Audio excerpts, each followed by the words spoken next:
Ave Maria, cheia de graça, o Senhor é convosco, bendita sois vós entre as mulheres, e bendito é o fruto do vosso ventre, Jesus. Santa Maria, Mãe de Deus, rogai por nós, pecadores, agora e na hora de nossa morte. Divino Menino Jesus, Nossa Senhora do Rosário, São José, do Pai, do Filho e do Espírito Santo. Amém.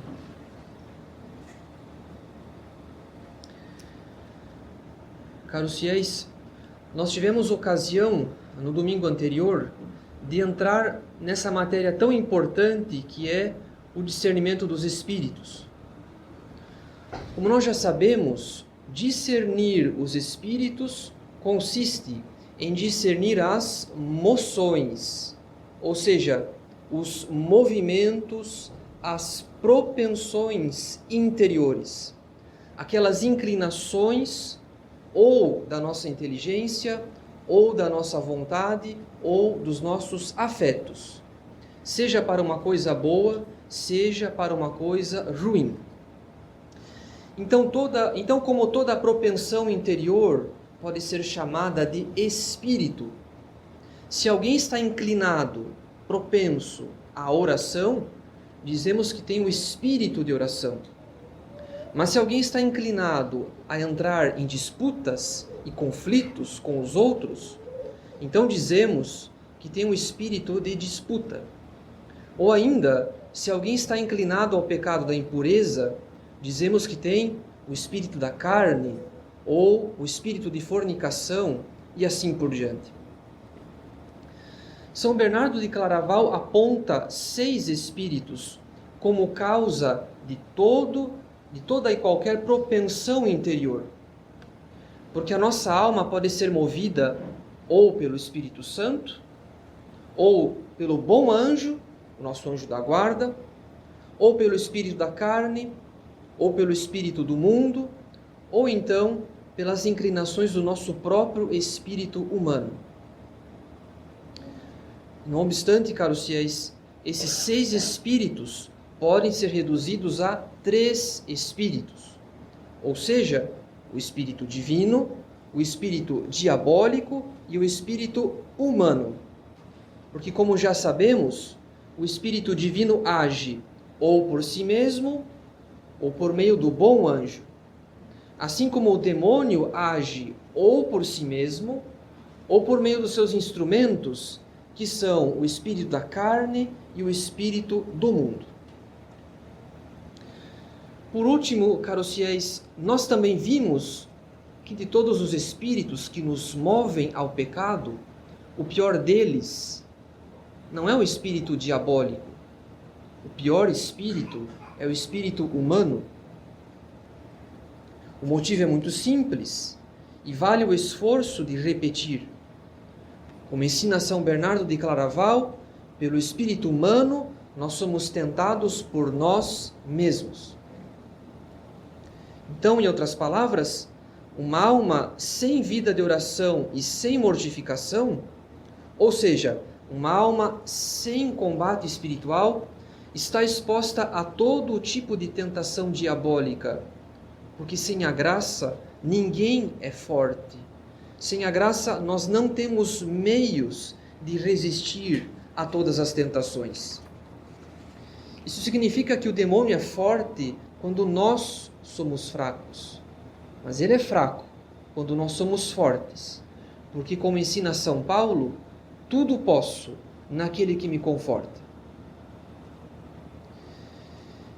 E dito isso, caros fiéis, devemos agora entrar em alguns princípios práticos, ou seja, nós devemos considerar o modo de ação de cada espírito.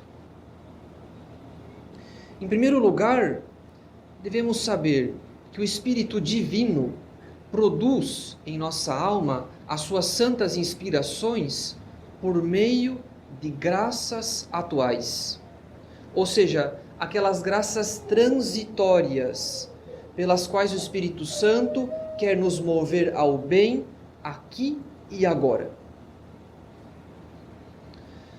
No entanto, caros fiéis, nós não podemos confundir a graça atual com a graça santificante, porque do contrário, nós não entenderemos como o Espírito Divino age em nossa alma. Afinal, uma coisa é a graça que nos move ao bem aqui e agora. Ou seja, a graça atual, que é uma graça transitória, porque podemos aproveitá-la ou rejeitá-la. Então, por exemplo, uma santa inspiração, o sentimento de temor de Deus após ter caído em pecado, ou o propósito de procurar o sacramento da confissão. Todos esses movimentos da alma são graças atuais, cuja origem é o Espírito Divino. Porém, outra coisa, caros fiéis, é aquela graça que tende a permanecer em nossa alma, ou seja, a graça habitual ou santificante, porque por meio dela, Deus mesmo habita e santifica a nossa alma. E a nossa alma se converte em templo do Espírito Santo. A graça habitual ou santificante pode aumentar indefinidamente, porque sempre é possível crescer em nossa união com Deus. E quando a graça santificante aumenta, a fé, a esperança, a caridade e as demais virtudes também aumentam em nossa alma. Assim como um corpo possui diversos órgãos pelos quais ele realiza diversas funções, do mesmo modo, caros fiéis, enquanto a graça santificante é a vida da nossa alma, as virtudes sobrenaturais são como órgãos sobrenaturais que nos permitem realizar atos meritórios nessa vida, a fim de alcançar a coroa da glória na eternidade. Mas tudo isso quer dizer, então, caros fiéis, que mesmo uma alma que perdeu a graça santificante, ou seja, uma alma que se encontra em estado de pecado mortal, essa alma pode receber e recebe de fato graças atuais.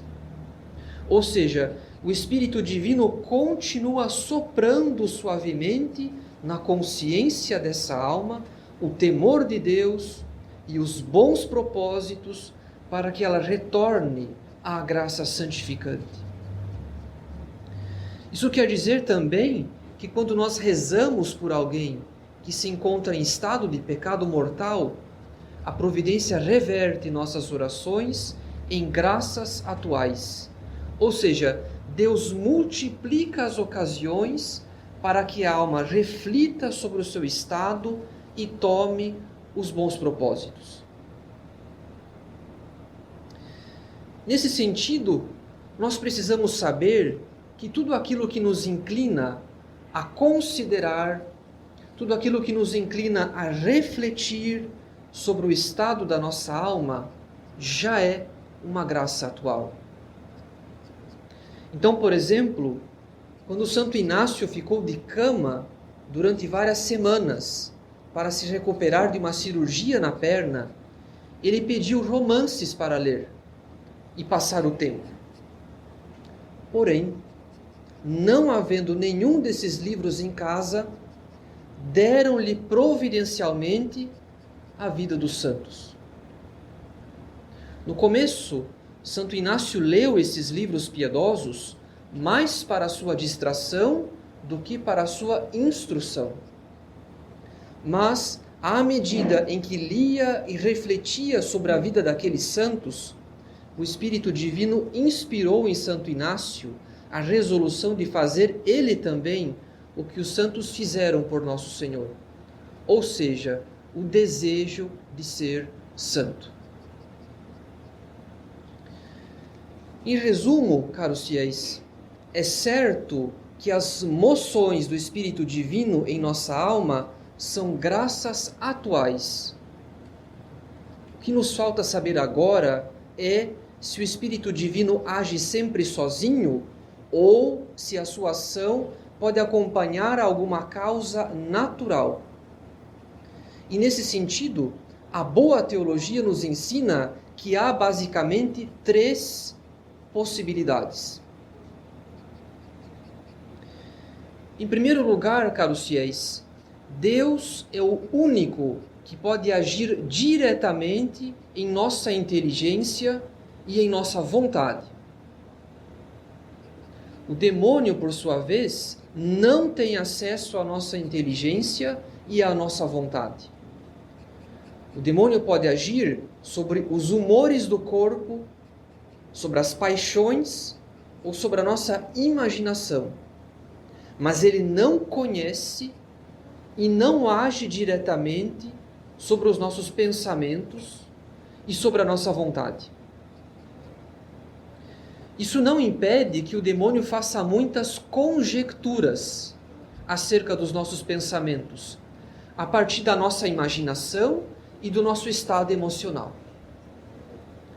Então, quando a inteligência é movida por um bom pensamento, sem uma causa natural precedente, ou seja, sem um motivo humano, essa costuma ser uma marca do Espírito Divino. Um bom pensamento sem uma causa natural precedente. Em segundo lugar, o Espírito Divino também pode agir quando há uma causa natural precedente. Como, por exemplo, um bom conselho de um amigo, que nesse caso serve de ocasião para que o Espírito Divino inspire uma boa resolução a partir do conselho recebido. Aliás, vale a pena insistir que a providência pode se servir das mais diversas circunstâncias, não apenas dos livros que Santo Inácio leu. Por exemplo, São Francisco de Borja pensou em tornar-se jesuíta quando viu o corpo da imperatriz Isabel no caixão, pois deu-se conta de que toda a majestade da esposa do imperador Carlos V não valia mais nada com a sua morte. Uma impressão tão viva a respeito do vazio das coisas terrestres é certamente uma graça. E nesse caso, uma causa natural precedeu a ação do Espírito Divino. Por fim, em terceiro lugar, se o Espírito Divino e o Espírito Diabólico não podem agir juntos, o que é evidente, no entanto, pode ser que em algumas ocasiões o Espírito Divino haja conjuntamente com o Espírito humano. Por exemplo, quando há um impulso tanto do Espírito Divino quanto do Espírito humano para uma determinada ação que em si mesma é boa e honesta. E isso nos faz pensar novamente no episódio da conversão de Santo Inácio, quando ele resolveu ler a vida dos santos mais por distração do que por instrução. Na verdade, caros fiéis, o Espírito Divino pode perfeitamente agir numa intenção imperfeita para depois purificá-la e torná-la perfeita. Aliás, nós não precisamos recorrer à vida de Santo Inácio, pois talvez alguns de nós pensem na própria conversão, nos motivos que levaram alguns de nós a frequentar o rito romano tradicional. É possível que as primeiras motivações não tenham sido tão sobrenaturais. Talvez tenha sido uma amizade ou qualquer outro interesse humano. Porém, como o Espírito Divino agia conjuntamente, ele conduziu pouco a pouco a nossa alma para uma verdadeira conversão, retificando e purificando a nossa intenção com as suas inspirações. Então, para resumir, caros fiéis, o Espírito Divino pode agir ou inspirando diretamente a nossa inteligência, ou se servindo de causas naturais, como observamos também na conversão de Santo Inácio. Mas isso não quer dizer que após a ação do Espírito Divino, todas as propensões subsequentes da alma serão também movidas pelo Espírito Divino.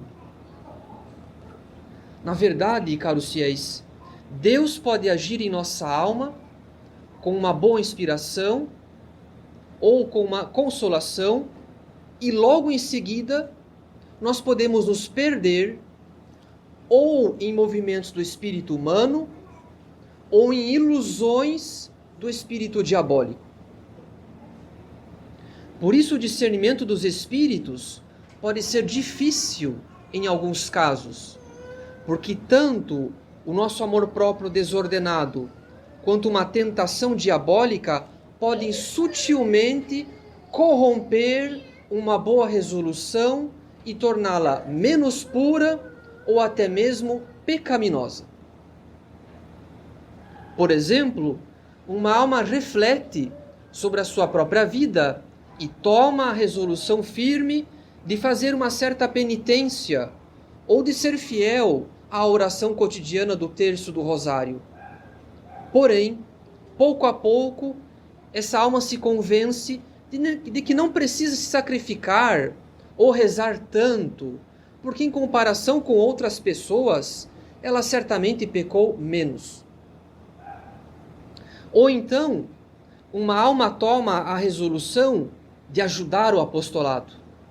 Porém, pouco a pouco, ela se enche de vaidade ao pensar no quanto isso redundaria na sua própria aprovação aos olhos dos outros. Portanto, nem tudo o que começa bem, termina bem. Depois de uma inspiração ou de uma consolação divina, é possível que nós nos percamos ou por um movimento do espírito humano ou pelas ilusões do espírito diabólico. De todo modo, caros fiéis, desses exemplos nós podemos extrair outra conclusão muito importante. Já dissemos que o espírito divino e o espírito diabólico, como é evidente, não podem agir juntos. Por outro lado, os movimentos do nosso espírito humano podem muito bem se confundir com os movimentos do espírito diabólico. De modo que nem sempre nós sabemos se uma certa propensão interior é fruto do nosso orgulho ou de uma tentação diabólica. É por isso que nós devemos observar alguns princípios práticos para distinguir sempre que possível a ação do nosso espírito humano e a ação do espírito diabólico. Então, em primeiro lugar, quando é o espírito humano que atua, o movimento costuma ser espontâneo. Ou seja, o impulso vem e vai espontaneamente e nós conseguimos controlá-lo ou extingui-lo com facilidade. Porém, quando é o espírito diabólico que atua, o movimento não é espontâneo. O movimento costuma ser violento, exigindo grande resistência, o que se obtém pela oração. É por isso que pessoas que sofrem com pensamentos insistentes ou obsessivos não devem se inquietar muito, porque nesses casos o melhor modo de vencê-los é ignorá-los, é fazer pouco caso desses pensamentos, porque eles procedem da fraqueza, da debilidade da nossa natureza humana, e não da malícia da vontade ou de uma tentação diabólica. É verdade que o demônio pode se aproveitar desses pensamentos insistentes para tentar-nos ao desespero. Mas se fizermos pouco caso deles, não desistindo da oração e não cedendo às distrações voluntárias, nosso combate espiritual será muito agradável a Deus. E nós não perderemos a paz interior, apesar da agitação da imaginação. Em segundo lugar, quando é o espírito humano que atua, o movimento costuma ter uma causa natural. É por isso que quem se permite imaginar ou pensar em matérias perigosas se expõe ao peso da própria fraqueza e será tentado por si mesmo. Porém, quando é o espírito diabólico que atua, o movimento costuma ser de improviso, ou seja, sem uma causa ou por qualquer ocasião leve. E além disso, se a tentação surge com certa violência, de improviso, exigindo o combate da oração, tudo indica que se trata do espírito diabólico. E em terceiro lugar, caros fiéis, quando é o espírito humano que atua, o movimento costuma nascer na desordem das paixões, para em seguida provocar a imaginação e os pensamentos. É por isso que a mortificação do paladar é uma importante arma para a guarda da castidade, porque não raras vezes a desordem dos pensamentos é apenas um efeito do excesso de saciedade do apetite. Por outro lado, quando é o espírito diabólico que atua, o movimento costuma nascer primeiramente na imaginação, para em seguida provocar as paixões. E por último, caros fiéis, quando é o espírito humano que atua, o movimento pode persistir apesar da oração. Porque a desordem da nossa natureza ferida pelo pecado não é curada de uma só vez pela graça, exigindo da nossa parte a perseverança na oração ao longo de toda a vida. Em contrapartida, quando é o espírito diabólico que atua, o movimento costuma se dissipar com a oração, porque o demônio teme a oração devota e confiante. Em alguns casos, porém, o espírito diabólico pode atuar conjuntamente com a nossa natureza decaída, porque o demônio tem acesso não apenas à nossa imaginação, mas também nos humores do nosso corpo. Então, às vezes uma alma não entende por que está sofrendo uma certa tentação, uma espécie de ansiedade para cair neste ou naquele pecado, ainda que faça suas orações habituais. Em geral, esses ímpetos das paixões costumam ter um motivo natural, por causa da fraqueza da nossa natureza decaída e, sobretudo, dos maus hábitos adquiridos. Mas isso pode vir também de uma tentação diabólica que atua conjuntamente com a natureza decaída. Nesses casos, a solução é simples. Se o ataque é leve, se não há risco de consentimento, podemos muitas vezes ignorar a tentação. Porque aquilo que vem e vai espontaneamente não procede do espírito diabólico. Por outro lado, se o ataque é grave, se o ataque é extraordinário, o contra-ataque também deve ser grave e extraordinário. E quanto mais atrasamos o contra-ataque, mais o inimigo avança sobre a imaginação e as paixões. Ainda que o demônio tenha horror à oração, ainda que ele fuja da oração devota e confiante, nosso Senhor já nos advertiu no Evangelho que para vencer certos demônios devemos fazer mais penitência e mais oração do que de costume. Em resumo, a vida espiritual é uma guerra, caros fiéis. E se até hoje nós ignoramos isso, então nós não devemos nos espantar que tenhamos acumulado tantas derrotas para o espírito diabólico e mesmo para o nosso espírito humano. É por isso que nós devemos aprender com bastante empenho a arte do discernimento dos espíritos, porque ninguém é leviano numa guerra, a não ser quem pretenda perecer nela. Em nome do Pai, e do Filho, e do Espírito Santo. Amém.